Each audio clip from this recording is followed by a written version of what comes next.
جنگ بھڑک اٹھی، دونوں طرف سے بھرپور جنگ. بالآخر سیدنا علی رضی اللہ عنہ وارضا کی فوج کو فتح نصیب ہوئی. سیدہ عائشہ کے پاس ان کی خیریت دریافت کرنے کے لیے ان کے بھائی محمد بن ابو بکر کو بھیجا اور پھر خود حاضر ہوئے اور سیدہ عائشہ کی خیریت دریافت کی. اور پھر ان کے بھائی کے ساتھ کچھ دن بصرہ میں قیام کرنے کے بعد ان معزز خواتین کو سیدنا علی مکہ کی طرف روانہ کر دیتے ہیں. چونکہ سیدہ عائشہ اس جنگ میں اونٹ کے اوپر سوار تھی، اس لیے یہ جنگ جمل کے نام سے مشہور ہوئی.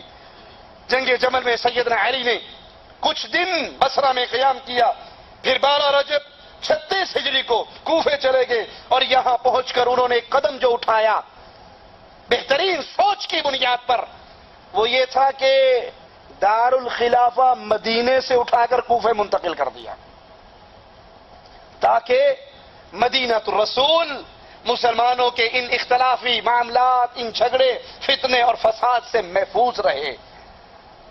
وہاں یہ آگ، فتنوں کی آگ ٹھنڈی پڑ جائے، مدینہ الرسول کے اندر پریشانیوں کے بادل چھٹ جائے، دار الخلافہ کو اٹھاتے ہیں اور کوفے منتقل کر دیتے ہیں.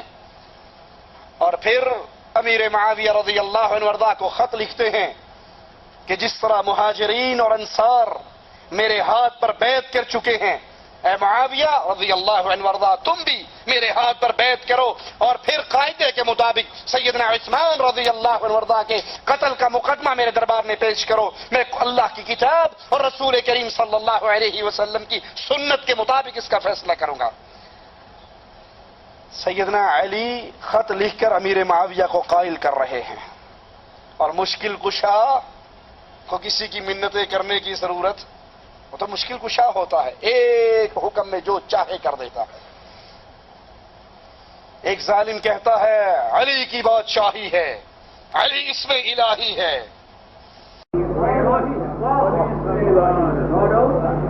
علی کی بادشاہی ہے،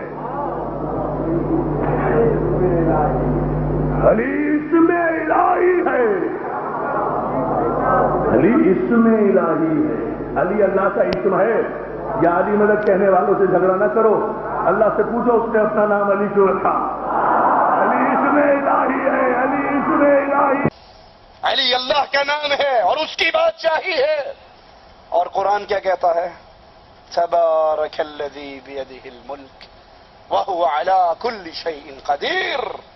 بابرکت ہے وہ ذات، بیدہ الملک، ساری بادشاہی، ساری حکومتیں، ساری قوتیں، ساری طاقتیں صرف اللہ کے ہاتھ میں ہے. وَهُوَ عَلَى كُلِّ شَيْءٍ قَدِيرٌ، ہر چیز پہ قادر، جو چاہے کر گزرے. یہ قدرت طاقتیں ہیں علی کے ہاتھ میں نہیں، اللہ عز و جل کے ہاتھ میں ہے، مالک کے ہاتھ میں ہے، رب کریم کے ہاتھ میں ہے. علی تو اس کے بندے ہیں، علی تو اس کے سوالی ہے، علی تو اس کے فقیر ہیں، علی تو اس کے منگتے ہیں. بادشاہت اللہ کی ہے، لہ الخلق، مخلوق اللہ کی ہے، امر بھی اللہ کا ہے، حکومت بھی اللہ کی ہے. اور علی معاویہ کو خط لکھتے ہیں، خط لکھ کر ان کو معاملہ سمجھاتے ہیں. جس کے ہاتھ میں بادشاہت ہو، کنٹرول ہو، مشکل کشائی ہو، حاجت روائی ہو، اس کو کسی کی منتیں کرنے کی ضرورت نہیں ہوا کرتی. امیر معاویہ جواب میں خط لکھتے ہوئے کہتے ہیں کہ اے علی، آپ عثمان کے قاتلوں کو ہمارے حوالے کر دیجئے یا ان سے انتقام لیجئے، بدلہ لیجئے خون عثمان کا.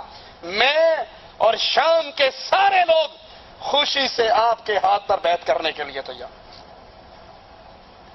جب سیدنا علی کو یقین ہو گیا کہ امیر معاویہ میری بیعت نہیں کریں گے تو اپنے لشکر کو لیتے ہیں، 80,000 کا لشکر لے کے مقام صفین پر پہنچ جاتے ہیں.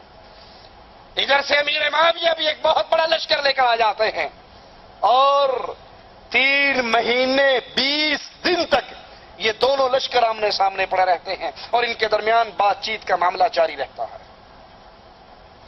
یہ گروہ اپنی بات سمجھانے کے لیے اور یہ گروہ اس کو اپنی بات سمجھانے کے لیے ایک دوسرے کے سامنے اپنے موقف اور اپنے دلائل رکھتے ہیں. اور جب کوئی فیصلہ نہیں ہوتا، سیدنا علی کی رائے یہ تھی کہ امیر کے ہاتھ پر بیعت سارے مسائل میں سے سب سے بڑا مسئلہ ہے. اگر تم یہ بیعت نہیں کرو گے باقی صوبوں کے لوگوں پر برا اثر پڑے گا. اور امیر معاویہ کی رائے یہ تھی کہ یہ مرنے والا عام آدمی نہیں، خلیفۃ المسلمین داماد رسول شہید ہوا ہے. اگر اس کے قاتل گرفتار نہ ہوئے تو عوام پہ برا اثر پڑے گا کہ یہاں تو خلیفہ کا خون محفوظ نہیں، ہمارا کیسے رہے گا. دونوں کی اپنی اپنی رائے، دونوں کے اپنے اپنے دلائل. اور جب فیصلہ نہ ہو سکا تو بالآخر 37 ہجری ماہ سفر میں لڑائی شروع ہوئی اور یہ لڑائی کئی دن تک جاری رہی. سیدنا علی کی فوج کا دباؤ بڑھا، شامی فوج کے پاؤں اکھڑے تو سیدنا معاویہ رضی اللہ عنہ کے گروہ میں سے ایک دستے نے اپنے نیزوں پہ قرآن پاک کو بلند کیا اور کہا ہمارے اور تمہارے درمیان اللہ کی کتاب ہے، ہمارے اور تمہارے درمیان اللہ کی کتاب، جو فیصلہ کرے گی ہم منظور کریں گے.